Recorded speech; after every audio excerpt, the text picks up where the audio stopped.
You're up, Commissioner. All right. Doesn't look like there's any changes to our agenda. Ask for a motion to approve the agenda. Is there?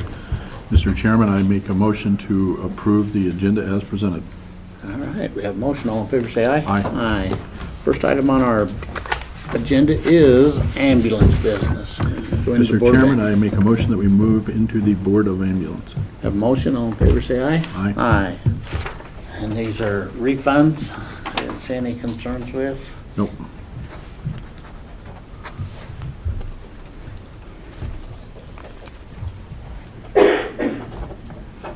Ask for a motion to pay the claims and to exit Board of Ambulance. Mr. Chairman, I make a motion that we pay claims as presented and exit the Board of Ambulance. We have a motion. All in favor, say aye. Aye. Aye. Next, we have Commissioners' Report. I do have most of the invoices you have questions on. Okay. The first one, you had a question on Razor Electric. Okay, this was the electrical store floor boxes. Okay, I see why they phrased it the way they did. And this is where Dan come in to us last week and said that they did all the Right, changes. right. Stuff. Gotcha. Okay.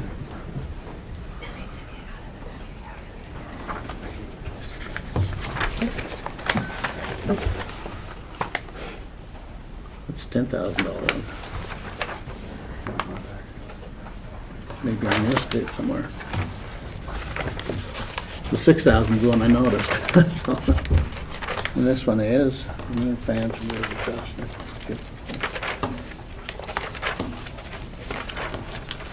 Air conditioning units. Jury box. Oh, this it's is the the 10 above. project upstairs. Yeah, that was the 10 above it. Okay. All right, thank you. Okay. And then these are, these did not come before you, before they were The processed, mileage. but here are the mileage for search and rescue that you had a question on. And I figured that's what it was Yeah. mileage. My question was the way it's miscellaneous. Right. All of the mileage for search and rescue, well, any expenses for search and rescue are coded to this line, including mileage. Is that why it's written like this? Is that the title of the line? You Yes, could- it couldn't- that's the line description. Okay, And just, that's the way the report prints out, is it just shows that. okay. So if, once we're done with this, if you guys agree with the mileage, We'll do that. their status is separate. And then here is the Ivy Medical. You don't need my post-it. I don't think this was really what you had the question on. The question is the credit, and basically they gave us a rebate for on-call nurse hours. If they don't provide the service according to the contract, for the number of hours for certain items, then they give us a credit back, and that's what this is, $284 credit. So they applied a credit towards the April services. Oh. But the description, again, it's this report, and it doesn't necessarily show that here's April charges and there's your credit. It more focused on the credit. Can you go into the system and change what it says so that it is more clear, or is that It's- a lot of work? or It what? would depend, we could probably try and find a different report that would run, all of the reports run differently. So originally, the commission report that we were giving was a different report that we called the commission report. And then this one was just a little bit easier to read, so we opted to go with this report as opposed to the other report. Okay. The first couple weeks of the new system, we ran a trial and error of which report was Yeah, better. and I didn't like And some of them. unfortunately, this is the better of them. And We- so there's no easy way to go in and change what it's saying here with a lot of work? But I thought you could in this line. We can Easier. yes. And I so mean- that one, she maybe should have put Medical the services. credit. I don't even see the 284 broken out. I'll look and see. We are going to Tyler training, and we've got some training opportunities to bring them in-house. We can better work on these. Yeah. So it could be medical expense, less credit or something like that? Okay. Yeah, so that it's a little bit more clear. Yeah, okay. Yeah. We do have one more mileage that you didn't catch. that she brought up when I had that note. This is a special circumstance. This is an individual that was subpoenaed to come as a witness. And it was below Okay. the one right there. Okay. Well, it's right here. Okay. And I read that. Okay. It was subpoenaed. We really don't have a choice And in that's- paying the mileage, but she They just- couldn't have used a county card. Right. And that's when I read that report, that's what I. Yeah. I just wanted to bring it to her attention since we're looking at it. And I looked at that when I saw the other one. Hey, Just to be they're right here, consistent. you're on the camera. I know. All right, do you have concerns with any of them? No, I haven't tried to distract the camera. We need a motion on this. Yes. So, Mr. Chairman, I make a motion to approve the Commissioner's report as presented. A motion, all in favor, say aye. Aye. Aye. And then behind, we'll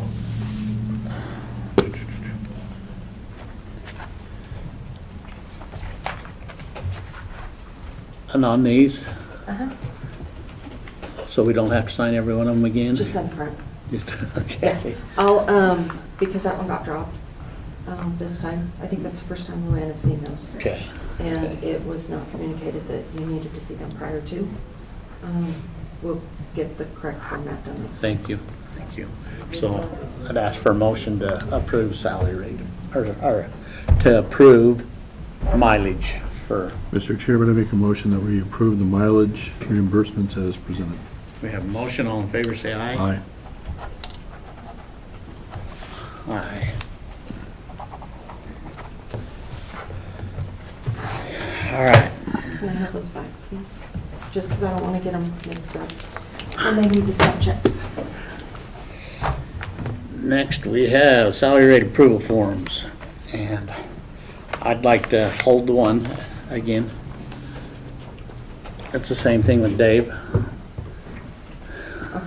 We give them more responsibility, so he just bumped their wages up without coming and talking to us. We talked to him Tuesday about these, Okay. and we'll just have to have him come and see us again.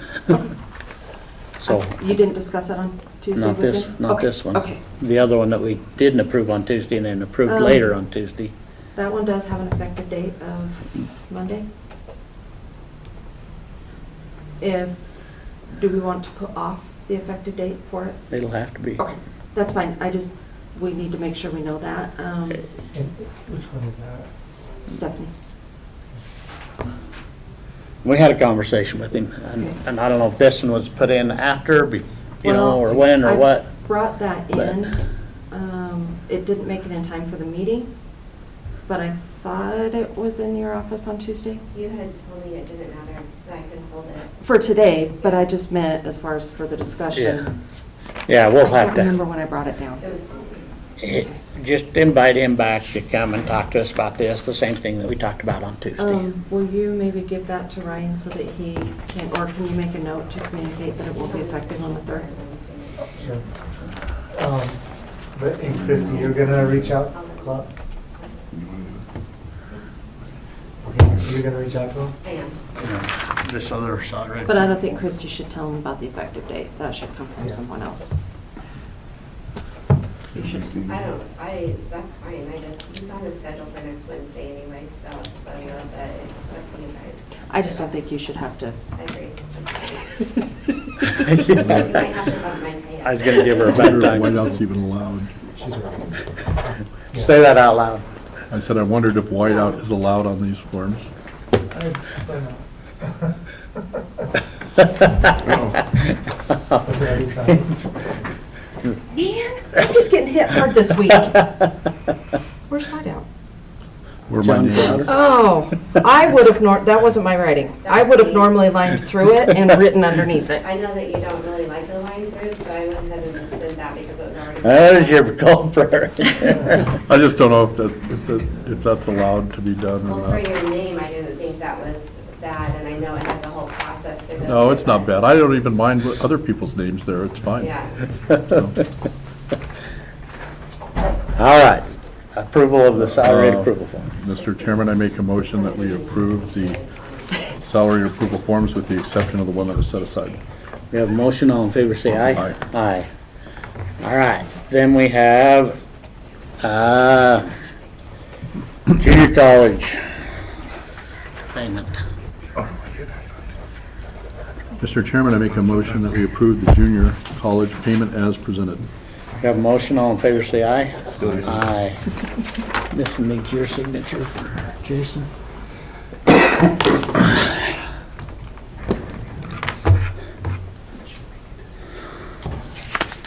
Thank you. All right, Kim, you're up.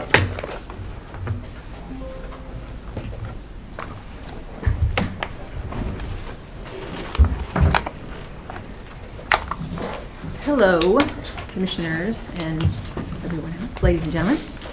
My name is Kim Talbot. I'm the Domestic Violence Court Coordinator for the 6th Judicial District, and I work with the Bannock County Domestic Violence Court with the support of Judge Tippy Jarman, the DV Court Judge, and Carrie Hong, the TCA. I am here seeking permission to apply for the Improving Criminal Justice Response to Domestic Violence grant. The ICJR grant is a federal grant through the Department of Justice Office on Violence Against Women. This would be a continuation application for Bannock County as we were awarded the funding in 2015 and 2019. We will be requesting approximately $375,000, the maximum amount we can request as a continuation applicant. Just to give you kind of an overview of what we've done with the money in the past. Since October 2019 through the ICJR grant, Bannock County has provided 1,028 individual counseling sessions to victims and offenders of violence, with 48% of these sessions occurring in the 12 months post-COVID lockdown. I think this is something that Bannock County can be extremely proud of, the fact that they were able to offer this service to victims in our community who suffered violence during COVID and who may have been forced to quarantine with an abusive partner. Bannock County provided funding for 5,460 hours of advocacy, from on-site advocacy to court advocacy. These advocates are with the victims from the day of the crime through the entire process, which covers the first 90 days after the incident, which is the most dangerous time for a victim of domestic violence. Through this grant funding, Bannock County was also able to hold a training for 80 law enforcement officers and dispatchers. We had law enforcement from all the counties in District 6, obviously with the most coming from Bannock County. They were trained on attempted strangulation, domestic violence, stalking, and the Idaho Risk Assessment of Dangerousness tool. The IRAD is an on-scene tool to help police gather evidence that will later assist in the successful prosecution of offenders. Bannock County provided funding for the DV Effects on Kids class. It's a 3-hour educational course for offenders and how their abusive behaviors affect their children now and in the future. We had 198 offenders successfully complete that class. We also used the funding, Bannock County provided that funding to subsidize funding for offender intervention, with 89 moderate or high-risk offenders successfully completing either a 33-session MRTDV class or the 52-session nonviolence class. With the current grant application, we hope to fund the following, which is included in the overview I sent a couple weeks ago and with the packet. Continue the 2 part-time positions that are involved with our high-risk team, the high-risk team coordinator and the high-risk probation officer. We will continue this to monitor moderate and high-risk offenders in Bannock County. We want to continue the court advocacy provided by our community partner, Family Services Alliance. We want to continue the individual counseling sessions for victims and the domestic violence effects on children class, and continue to provide some subsidized funding for DV evaluations and assessments and offender intervention classes. Do you have any questions? Yes. How come your 2 partners didn't come up to the table with you? It's not because she lacks support. I have a lot of support. And I'd just like Thank you for the them to have an invitation. opportunity to introduce themselves and make comment. I'm Judge Jarman. It's a pleasure to be here, and thank you for the invitation up. And Kim summarized it. I mean, it's been a huge benefit to the county, and I've just been very, very impressed and happy to see the results of the grant. I think it helps people a lot. So. Carrie Hong, Trial Court Administrator. Appreciate Kim's work and appreciate the county's historical support of these federal grant applications. I didn't come up because Kim does a great job advocating. Appreciate her work on this. Well, everybody has to have their moment on the camera. What I like the best out of this whole thing, well, I like a lot of things, but the grant match, 0. 0. Yeah.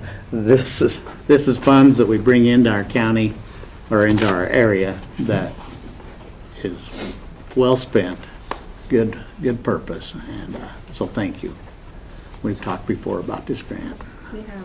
Thank you. I think I've talked with multiple people in the room about this grant, so. Questions? This is a 3-year grant, I think? Yes, it's a 3-year grant cycle.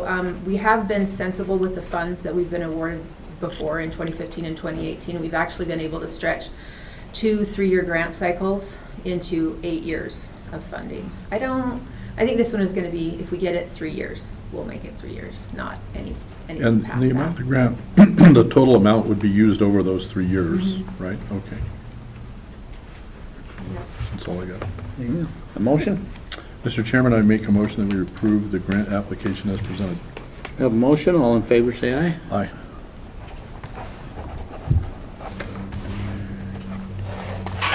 Well, thank you very much for all your hard work. Thank you. And it is good to see you. It's good to see you guys too. Thank you for the support. It's wonderful for the community and for our great, administrator here. DVCCC. I always Yeah. get these acronyms wrong. DVCCC. Thank you for the support. It really That's means a great. lot. You bet. Thank you. And we just need a signature on that certification letter. It's here. Awesome, and Brian's looked at it, Steve Herzog's looked at it, and great, yay, And Christie will have this and excellent. get it to the right people. Okay, All right? thanks, appreciate Now Alright. it. just hope they do it. Thank you. Thank you. Great to see you guys. Have a good rest of your day. All right. The next 3.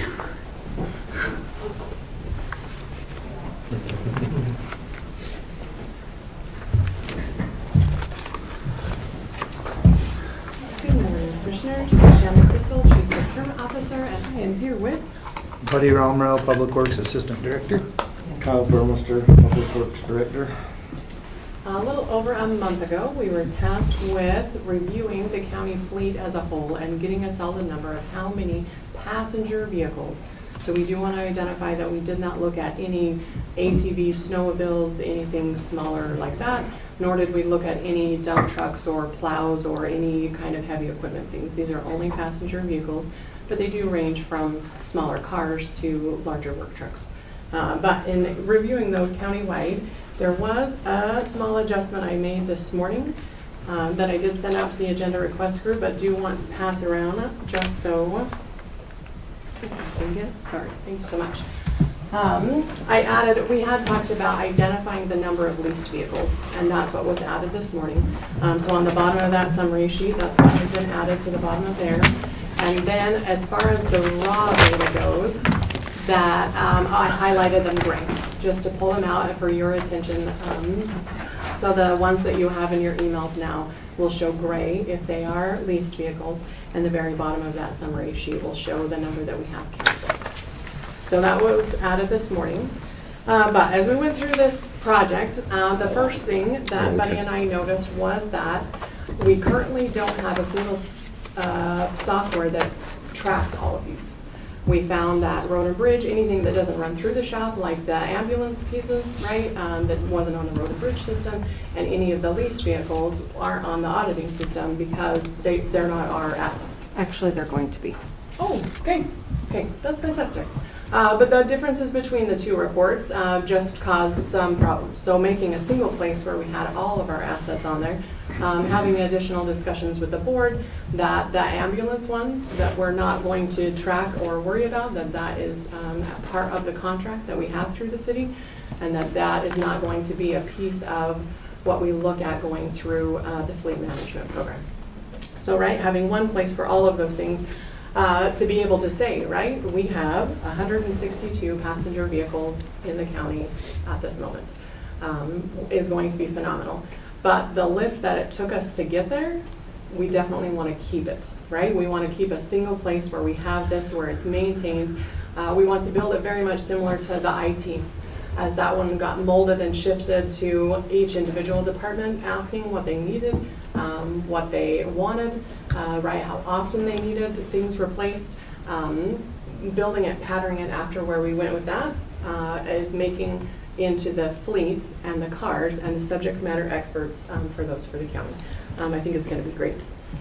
That first review sheet just breaks it down, how many cars each department has been assigned, if they have been assigned any vehicles, and then the percentage that is of our total fleet. So, and then I've highlighted the top 5, so you can see where most of our vehicles are located. Just below that is the manufacturing dates and the need we have to not only create a replacement cycle, but to keep up on it. Those 3 that are in the 1980s, You gotta go. one of them is ready and waiting, so that is fantastic. Where are those 3 vehicles? We have one at Road and Bridge, we have one at the sheriff's office, and we have one at the event center. Are they utilized for anything? So the one at the event center is the one that has the welding on the back that Okay. we have talked multiple times, right, about moving that to a trailer. It just hasn't got done. We need to take care of that. The one out of the sheriff's office is actually for search and rescue. And so that one has been, it just got missed as they did their last auction cycle. So, right, it just needs to go. It hasn't been moved in a long time. It needs to go. And road and bridges. Road and Bridges is a bigger size flatbed that we use for hauling branches and things like that when we trim trees. Okay. Specific need there. Yeah. Same with the welder. Oh, right, yeah. Okay. Yep. And then the section below that manufacturing date breakdown is then that leased equipment that we added today. The 33 vehicles that we currently have on lease total about 20% of our fleet. And if you noticed on the manufacturing ones, anything that's 2020 is 25%. That means that we've only got that 5% that is actually purchased in the last 10 years. The rest of it has all been through lease. So that is a very brief summary of what we have in our vehicles. The next one is going to be a recommendation of kind of how we see this going forward. But again, we do feel that this is a multi-step project. It's going to be a shift for the county, and we definitely want direction from the board on how best to move forward. So the first recommendation is to have a single place, right? That fleet management. We did feel that it fit best with the inside Road and Bridge, just because they are the ones that see.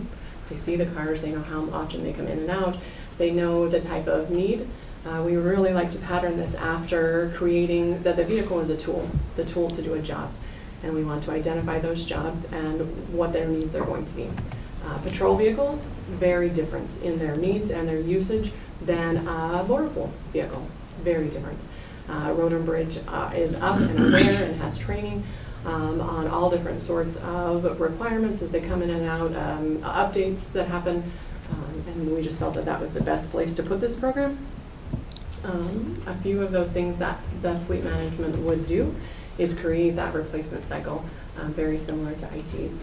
That again, right, as we scale everything from a patrol vehicle that needs to be replaced every 3 years to a very juvenile probation that runs around towns to do checks on things, those don't need to be replaced every 3 years, right? Every 10, every 15 maybe.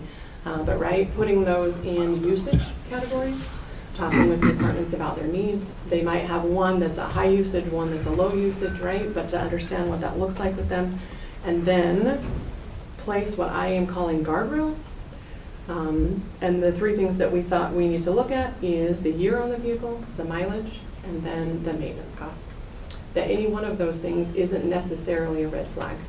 The fact that we have a 1986, I think, truck at Road and Bridge doesn't necessarily mean it needs to be replaced if it has a very specific purpose and it's still working. If the maintenance is comparable to its age, low miles, right, maybe we keep that. But if we have a high mileage car with a high maintenance car, right, it's time to look at getting that replaced. If we have a high age year and high mileage car, maybe it's time to look at replacing the But those are the three things that we kind of felt should be looked and reviewed as part of that replacement cycle and how often those need to go. I already talked about the usage groups, creating those, that they would have different standards. Obviously, for the high usage patrol type cars, they're going to have different parameters than a motor pool car is going to have. Standardize the fleet. That is a big thing that procurement would definitely recommend moving forward in standardizing, is that the efficiencies that are found all over.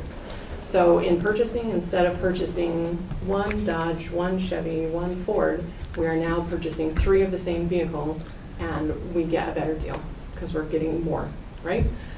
So that is first, but then they trickle down through the whole thing. As those cars show up at Road and Bridge to get oil changes, they now have the same filters, they have the same tires, they have the same all parts, right? So then as they stock different parts, they'll know what parts they need to stock, how often they're going through them. Their mechanics will see efficiencies because it's going to be the exact same process because it's the same car that they just did 10 minutes ago. So it really just flows through the whole process in creating those efficiencies if we have a standardized approved fleet. We do see that there are some that are going to fit outside of those standards, and then those, like other processes we have at the county, will come before the board for any exceptions. So, right, we'll have an approved standard operating vehicle, and then if there are things that, oh, they need a different color, great. They'll come before the board, justify the need for that color, and move forward with approval or not. But any of those exceptions would come before the board. That fleet management program would also accept all new vehicles. Currently, especially on leased vehicles, and not talking bad about myself, but it's me that accepts those vehicles. If they run, if they look generally fine, I am not an expert. They are going to have mechanics that will be able to look and review and make sure that everything's tightened, everything is on, everything is appropriate. So having them be the acceptor of those assets, I think, are going to be fantastic, as well as the disposal. They have been very gracious to help me when I take things to auction, that they go out to Road and Bridge strips them of anything that's identifiable to Bannock County, and then when semis come to pick them up, there's much more room out there versus somewhere in our parking lot here. So I feel that there's a great purposes to have this out at Road and Bridge. They would also be able to have a single place to coordinate insurance and assets with auditing. That is sometimes a struggle, getting departments to let them know when something arrives, when it leaves. Having a single place that then knows that that car is here, and then great, and they touch base that it's arrived, and they can get the paperwork for it, that's fantastic, or that it's left. I did find in this review that there were a couple cars that had been previously approved to go to auction that didn't leave, and honestly I'm uncertain if they are still on our insurance or not, because I just learned about them. But having a single source, one place that then knows and physically has the vehicles in hand, I think it would be a great benefit. Another step as we roll through this, because this is going to be a lengthy project, is obviously having conversations with departments to understand their needs, their desires, where they want to go. We've had some different elected officials be elected this last go round that might have different programs for their departments, different ways of doing things. We want to make sure that we touch base with them and have a conversation of where they see themselves going and what tools they need to get there, and having those discussions about right sizing the right tool for the right position for their plans to move forward. Reviewing take-home vehicles, that's been discussed before, but understanding which ones are going and why. Lease versus purchase. This is where this all started, was having that conversation of which ones really need to be and are beneficial being leased, and which ones aren't, and we need to switch back to a purchase. But hitting that, I talked about right sizing. Potentially utilizing the motor pool more often. Every time we have a department meeting and we kind of bring that up, as we have different departments, they go, yeah, it was super easy to give the commissioner's office a call. The car was right ready, and they took it and they were done. We're seeing more and more different departments reach out, which has been fantastic for the use. But understanding that we can even extend that to potentially if there is both juvie detention and juvie program, right, are right next door to each other. Both of them have vehicles, If there are two that are underutilized, maybe we can get rid of one, and then both of those departments can share the other vehicle, potentially. While you're there on that, sharing that, and the motor pool, we talked about it after the trip to Boise, in the system here, so that if a car's going out of town for a while, it's gotta come in to be checked ahead of time. So along those Yeah. lines, like as they coordinate with Christie to say, right, I want to reserve a car to take it to Boise for a training. It is their responsibility to get with Road and Bridge and take it like the day before, or? how do you- No, I think that needs to go through our office as we're scheduling the cars out to make sure that we've checked. And within the last week, 2 weeks, that car's been in to be checked or something. We looked at the tires, is the oil good? The Rogue, like I say, the day, 2 days before we was going there, we'd gone down to Downey and it said the oil needed changed. So as people schedule them cars, we gotta make sure through the record somehow that they've been looked at in the last week or so. And that the oil light doesn't come on as you're going to Boise and stuff. And they have been great. I stopped in there yesterday because a light came on in the Subaru and I panicked a little because of other items that had just occurred. It was just low air and it was fine, and Jason hooked me up and everything was great. But right, being aware, I think it's going to be fantastic. But I can get with Christy and make sure we work out Just something. as we're looking at the policies, I want to make sure that's thrown in there in the Right. plans. As long as we're on that, we do feel that a policy needs to be created, because this is all lovely having a conversation, but if there's not something that we can go back to that's been approved by the board that says this is how Bannock County is going to operate, right, this isn't going to hold much weight. Yep. So Kyle has been very gracious to say that he's going to head up starting that process of writing the policy. And then as it goes through iterations, right, and gets edited, he's going to have support for sure, but that he'll head up that process of putting pen to paper of what that's going to be and what it needs to look like. Okay.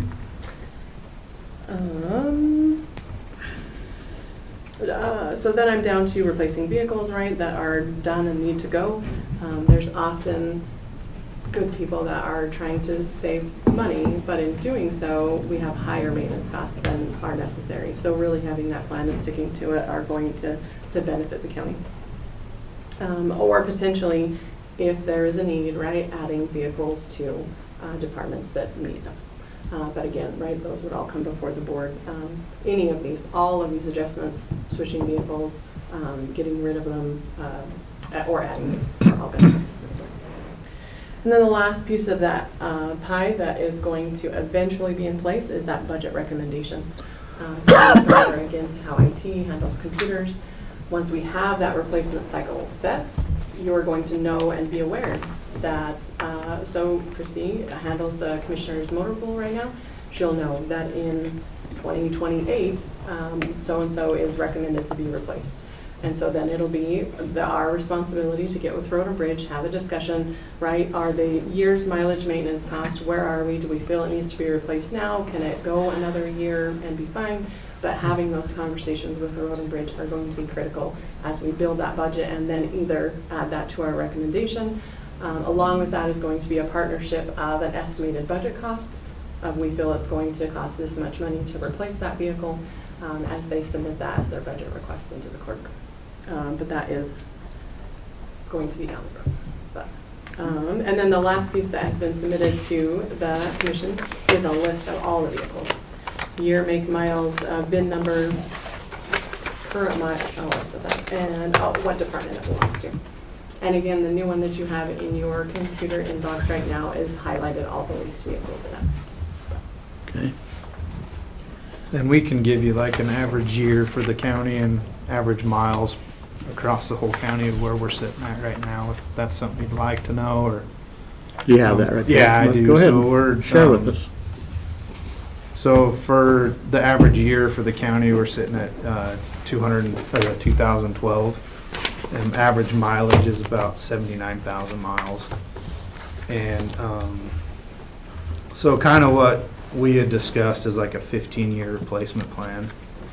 And if we did that right now, we'd be sitting about 46 vehicles that would need to be replaced. Because I had kind of heard, you know, a 10-year replacement, and I just don't know that that's even feasible. So I shot for 15, and even there, we're not in very good shape as far as that goes. So. Well, and you go back to the year mileage and maintenance and Yeah. evaluate each one of them vehicles. Yeah. You're saying the average mileage for a county car is 79,000 miles per year? No, that's how many miles are on that vehicle. What's the average mileage per year? I could get that for you. Can you take out the sheriff's vehicles, the patrol vehicles? Because that's going to skew your number. And it has skewed our number big time.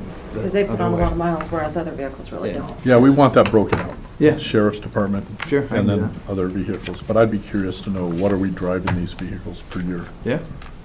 I have another question for you, Shanda. I know we take these cars when we're done with them and we're sending them to auction typically. Is there any prohibition for us trading them in to get a new car? We used to do that when we purchased it, right? The sheriff's office. We still do some. So there's no reason we couldn't do that? Just depends on what dollar you're going to get. Sometimes we get more money off of the trades lately, or I mean off the selling outright. As far as public works go, when we're done with the vehicle, it's pretty tired. You're not gonna get anything on a trade-in. But we have done both in the past. Okay. And that's the comparison I'd really like to see, and we talked with the sheriff's office because they purchased and leased and the corresponding cost and what's the total cost to the county in the long run. And some of these others, I mean, yeah, there's vehicles that we've had for 20 years and they have 50,000 miles on them. Yeah, that's okay. If we're not taking them in the shop every time, or if they're, like I say, you gotta be able to drive a vehicle to Boise or to Coeur d'Alene. Those are inside the state. You gotta have that dependability if we're gonna send our employees or people out on it with a vehicle. If it's just gonna be the truck that you're gonna go around and trim trees with, I'm not as concerned about that. But if it's a vehicle that we're gonna send people out of the area, out of the county, it's gotta be dependable. And we gotta have that available. So, and then Braden, you started working on, or started getting reports from people who were taking vehicles home. And that's another item, and I talked to Shanda, and I'd like that report too. I'd like to know, out of these vehicles, how many of them go home, and justification of why they go home. That's a big budget item to me. With the cost of fuel and everything else, that's a big plus on somebody's benefit package, in my opinion. And there's some, again, as we talk about that tool for the job, right? There's some that are absolutely, that tool for that job is necessary to be accessed immediately. And there's other ones that maybe not. But to have that review, I think is going to be fantastic. That's where that justification has to come in, Right? just like everything else we ask everybody else to do. There's one item we would like as a recommendation before the board as we move forward with this is, what is the feeling of, you mentioned and asked the mileage that they get on a year. Where should we start putting that first bar to kind of look at those vehicles that are less than X number of miles in a year to be like, great, can you combine, can you use the motor pool? Is it time to get rid of that car? We just want a direction of where to set that bar to start looking at anything less than so many miles in a year. I don't think we're ready to set the bar yet. I just want the numbers, and then we'll have a discussion about that. Okay. Okay. And also, I'd like to know, you know, the different types of cars. I read these because we have sedans, we have SUVs, we have trucks, and, you know, I'd be curious to know where these different cars are. Is this really the type of car we need? Do we have trucks where we really could use a sedan or vice versa? Right. And that is part of that, right? That's sizing, this the one right tool to here. the- Yeah, but that piece is on the raw data that you have now. But it's telling us this is the right car that we need here, this is the No. right type of car? That's what I want to know. Okay. I know we have all the different cars in different places, but do we really need reviewing what that For is. example, would we need a truck in the commissioner's office, or do we need all sedans, or do we need some SUVs, or? Mhm. Okay. And we can, yes. Right, as we work through that, we'll just add, so that comment column then is going to change. Right now, it'll say that it's confirmed, or that it was sent to auction, that it would like, it's been requested to send to auction. We'll just adjust that comment column, will then be, something, right? But we'll update that to have that information in there, that we've looked and reviewed with the department and confirmed that, right? That a truck is needed for a road and bridge maintenance, right? And did you talk about the, in this, I can't remember if you talked about this already, but did you talk about at all the number of times over the course of the year that all the cars in the department would actually be out at once? Oh, I did update our department, yes, but no. So that is something that I talked to Commissioner Crowder this morning about, is to understand, again, really, do you need all the cars that you have? So then I talked to Christy in our department, great, can you start making a list of every time that all 4 of those motor pools are out at the same time? And then to know and understand, if it happens weekly, great, then we're gonna need all 4 cars. If it happens once a year, well, maybe we only need 3 cars, and that other car could be utilized somewhere else. But understanding in each individual department, again, right, how often all 3 of Ag Extension cars are out at the same time. That'll be a request of the department to keep track of. They want the van again too. They want a new van. Much easier to purchase, but, okay. So if this is a good direction, we'll continue Yeah. forward, and just kind of keep updating the commissioners as something gets created. It'll be much quicker to have Buddy can run the report on the annual mileage on each of those vehicles. And I think it would be fairly, at least the conversation to be had, that to start tracking how often all of your vehicles are used in a day. We'll have it.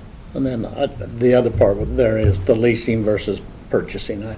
Any information that you can gather on that, as we go into this budget session, I'd like to know.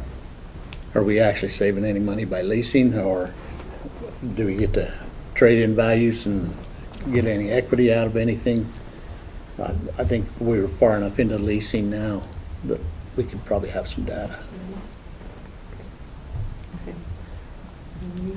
We're gonna do miles a year. And use all in a day. Okay. All right, we'll get started there and report back. Thank you for your efforts on this report. I think it'll be good information for us to, especially go into this budget year and look things over. Thank you. Another item I have before the board is a procurement update. Okay. If I can start at the top with noxious weed. They have reached out to do their chemical bid. It will be a formal bid this year. Last year, they did a fantastic job of working through their inventory that they had on hand, so they didn't need to purchase quite as much last year. This year, they will need to purchase over the $100,000 mark. So we'll do a formal bid on that, and we'll move forward with that draft as noxious weed with Kathy Delphi. We'll be heading that up. She said she'd been talking to you. He's out there yesterday. And she was saying something about being under $30,000.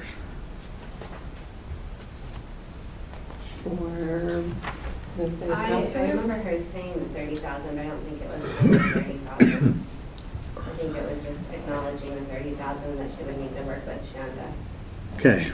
Where did you get the budget amount? Kathy. Okay, that has been confirmed with me because it's not 186,000. Drug testing service? We'll have to look at that because she did mention that being under 30,000 originally, and then maybe doing 2 orders at 30,000 each. And so I don't know. I'm done. Just if you'd clarify that.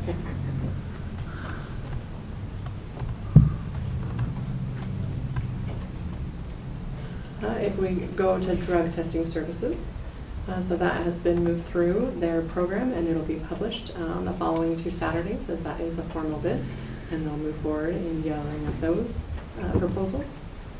The cleaning chemicals for the gel. We had a pre-bid meeting yesterday that went fantastic. We had 2 companies with a wide range of experience, so we're excited to see as they come at it from different angles, right, what they'll propose to the county. But they're excited to move forward with that one also. That one is due here in a couple weeks on April the 10th is when those are due. The Forensic Pathology Center remodel, the questions were due yesterday. We did get a handful, and we're working on those responses to send it out by Friday. And the sheep barn also has received a couple questions, and those are also, that has been prepared and through legal, and the addendum is ready to be issued tomorrow as well. The last one is the Wellness Center gravity sewer system, and we are crossing our fingers that they will be able to start next Monday. Again, right, we're waiting for Mother Nature to be kinder, to allow us to work outside, but we are anxiously awaiting that first concert that we have in the middle of May, and just wanting those 2 things to align, right, that the ground will be able to thaw, we'll get that project picked back up, and be able to complete it prior to the beginning of that concert. But we will just monitor that project as it gets closer and know what we'll need to do as the concert arrives. And that is all I have before the board, unless you have any other questions. I have a question on the sheep barn. How many companies have asked questions about that? Questions? Oh, we've only received one. They had probably 6 different questions, but from only a single company. Okay. Is there a way to know how many people are looking at this particular? So there is on Bonfire, they'll tell me how many people have pulled down. This one, I believe, has 15 different ones that have pulled down, but most of those, 8 to 10 of them are reposting companies, people that have bidding sites that they just are gathering up our data to repost it to their companies, which is good that it gets us in front of more contractors, but it is not an actual business that is looking to do business with us. So you think there's maybe 4 businesses that would actually do this kind of work? And a couple of even those are out-of-state ones that they could have a local arm here in town, but as they're registered with Bonfire, they do show out-of-state, Minnesota, California, different places like that. But Okay, so right now we're just looking on the question phase, and then when would we ask for bids to be due on this? I should have reviewed before I came. I think that one's in the same line with the jail detention center. I think they're both due April 10th, and then the bid openings will be the 11th. Okay. All right. I have a few questions about that, and we'll get answers, because I've heard rumors that they want it for more than a sheep barn. And a pole barn's maybe a sheep barn, but to hold weddings and stuff in. Well, I hadn't heard that. I'd You're heard gonna that. hold weddings in a sheep barn? And then the other fact is the one that we talked about when it was presented last time. I don't believe that is the barn that they had to wedge up. Well, next time I'm down there, I can look at it. And I wanna make sure that our priorities are the ones that are ready to fall down, not. So there's some questions that I'd like, in fact, it'd be good to have the fair board come and present to us. I think they're especially when this scheduled, is- right? Aren't they scheduled to come in pretty soon? Christie, do we have them scheduled? I'm sorry, who? Fair The board. Fair board, they are coming in on Tuesday morning. Okay. Okay, we can have some questions with them, No. because you hadn't heard rumors of, I hadn't heard that, so that's quite interesting. it's pretty, there's a lot of difference between They can get away with a it. facility for the public in a pole barn is not Right, right. the same as a pole barn. I'll build a pole barn if people have weddings. So anyway, that's one that we'll have discussion about on Tuesday. You're more than welcome to join that discussion. Okay, would you like me to reach out to Mr. Barkus to say, to clarify that, or? Yeah, do that. I mean, have them prepared as much as possible for any questions we Yes. have, and those are a few of them. So the intended usage and which building was propped back up. Yep, yep. And then I honestly, I guess part of the usage is a pole barn that is gonna last 20 years, what we need, because I talked to Dan a little bit, and he has questions about putting a pole barn instead of a foundation. I have the same questions. So, just relay that to Sheldon, and then we can have that conversation. Kind of that useful life of the pole barn versus the useful life of a concrete building. Yeah, something with foundation and, Something with the foundation. I mean, you could put a metal building on a foundation. So. yeah. Okay. Okay. All right, I will get that out to Mr. Purpose just as soon as this is done. Okay, Thank you. thank you. All right. Christie. Christy Davenport, Management Assistant.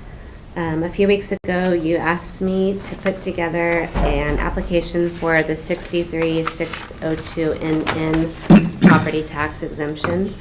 And Nancy Allen had an application that she had been working on a few years prior. She found and gave it to me, and I updated it with our new logo and a few other things and sent it to legal, and Brian approved it to come before you. So that is what is before you today. And then kind of a side note, if you did approve it to be put on the website, we have a property tax hub button that is consistent throughout our homepage, the assessor's page, and the commissioner's page. So it should be easy for people to find on the website in that area. So you had some concerns yesterday or thoughts? Right, right. So I've been looking at this for, I don't know, maybe about a month or so, but I also met with the mayor of Pocatello recently to talk about this specific program. And this, you know, in our discussion, he was much more familiar with the history of it than I was, and was explaining to me how this has gone through several iterations from the legislature, where I guess it started off as a program that would require a $3 million investment, then I think it went to $2 million and $1 million and $500,000 is the current amount. So it's changed. Also, what are the requirements that you'd have to meet with respect to the statute has changed over the years. And so I'm not ready to approve this form as it is, and I was looking at the statute, so I think we need to have a little bit more of a discussion before we're ready to put this up there, just to make sure we're in line with what the current statute reads, what the requirements are. I think this can be very beneficial, this program. The mayor particularly liked it, as opposed to a TIF district when we were discussing it. And I like it too. I think this is a program that we could see some significant economic development from if we do it right. But I think it requires more discussion to ensure we do understand what the current statutory requirements are and so on. So we'll probably have to have another meeting. Yeah, I'd like to have a meeting about this and have legal review with us so that we're all on the same Yeah. page about the statutes. They have changed some, but I don't want to put something out there and have people, whoa, you said this, but and not be ready to Right, move forward. right. Yeah, the biggest thing is that they meet the tax incentive criteria, which is defined in the statute pretty clear what the commission has to look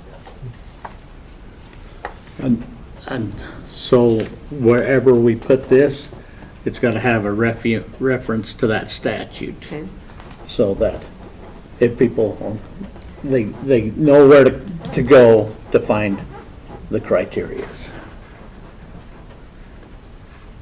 Just, that's part of it to me. Anything else? Nope. Well, with that being said, we'll be adjourned till 1:30. Or recess till 1:30. Not adjourned, recess.